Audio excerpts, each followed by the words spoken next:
Office সময়ে রাষ্ট্রের ভ্রাম্যমাণ ভেটেরিনারি ক্লিনিক নিয়ে খামারে সেবা দিয়ে মোটা অঙ্কের টাকা নেওয়ার অভিযোগ উঠেছে শেরপুরের বিভিন্ন উপজেলার প্রাণী সম্পদ কর্মকর্তার বিরুদ্ধে। প্রান্তিক খামারিরা বলছেন, এতে বাধ্য হয়েই হাতুড়ে চিকিৎসকদের শরণাপন্ন হয়ে হারাচ্ছেন গরু ছাগল। তবে অভিযুক্তদের সতর্ক করেছেন বলে দাবি জেলা প্রাণী সম্পদ কর্মকর্তার।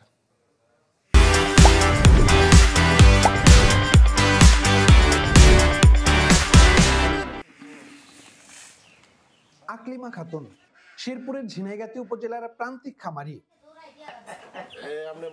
স্বামীর মৃত্যুর পর সংসারের হাল ধরেন নিজেই। আয়ের উৎস হিসেবে বেছে নেন গরু ছাগল আর হাঁস লালন পালন। কিন্তু গেল 4 বছরে অসুস্থ প্রাণীগুলোর সেবায় পাননি কোনো সরকারি চিকিৎসক। 10 কিলোমিটার দূরে প্রাণী সম্পদ কার্যালয় নেওয়ার ভোগান্তি এড়াতে দ্বারস্থ হন হাতুড়ে চিকিৎসকের। তাই ঘটে গরু ছাগল মরে যাওয়ার মতো অঘটন। সরকারি চিকিৎসা পাইনি, সরকারি ডাক্তার আমরা দেখিনি চোখকে।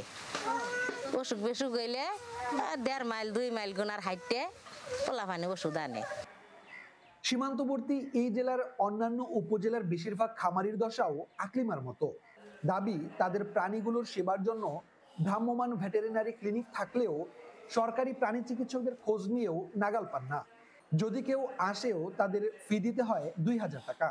ডাক্তার আলে তো টাকা ছাড়া ডাক্তার আসে না।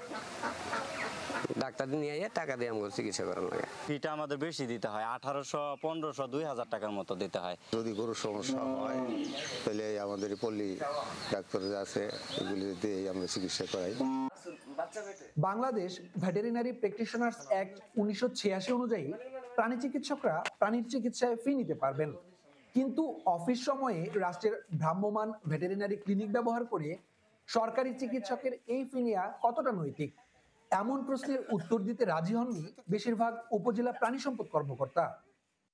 মোবাইল ভেটেরিনারি ক্লিনিকের আপনার যে পরিমাণ ফুয়েল দেওয়া হয়, ওইটা নিয়ে আপনার যদি বিভিন্ন প্রান্তিক খামারিদের কাছে চিকিৎসার জন্য যাওয়া হয়, তাহলে ওইভাবে আপনার ওই ফুয়েল দিয়ে গাড়ি চালানো যাবে না।